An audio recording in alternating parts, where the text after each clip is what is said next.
पल्लवी जी, अलीगढ़ से। सादा प्रणाम। महाराज जी, आपके चरणों में कोटि कोटि प्रणाम। महाराज जी, मंत्र जाप से वर्तमान जीवन के दुख तकलीफ कम होती है या अगले जन्म के? अरे पूछो मत।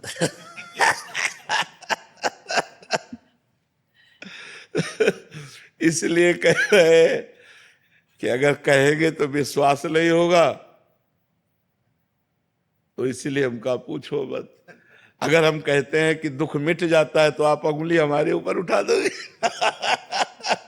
तो अगर कहो कि मंत्र जपने से क्या दुख मिट जाते हो, अगर हम कहते हैं हाँ, तो आप कहोगे आप ही भोग रहे हो, अभी तक क्या मंत्र नहीं जप पाए क्या? बात यह है कि पूर्व जो प्रारब्ध निश्चित हो गया है उसे भोगना पड़ेगा।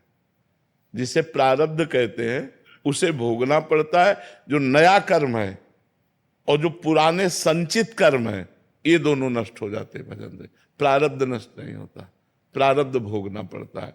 रामकृष्ण परमहंस जी के गले में कैंसर था, बड़े बड़े संतों के शरीर में पीड़ाएं देखी गई। अगर भजन से सब पीड़ा नष्ट हो जाती तो भजन करने वाले को किसी को पीड़ा ही ना मिलती।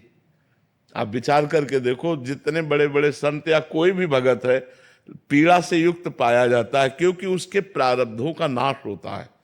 पूर्व संचित कर्म भस्म कर देते हैं भगवान, और क्रियमाण माने वर्तमान में जो हमसे गलती होती है उसे क्षमा कर देंगे। लेकिन जिस समय हमारा शरीर बनाया गया था, उस समय जो रखा गया है कि 20 वर्ष में तुम्हारा हाथ टूट जाएगा, 25 वर्ष में तुम्हारा सर फूटेगा, तुम्हें कैंसर, वो सब होगा, वो सब होगा, चाहे भजन करो या ना करो, उससे कोई फर्क नहीं पड़ता।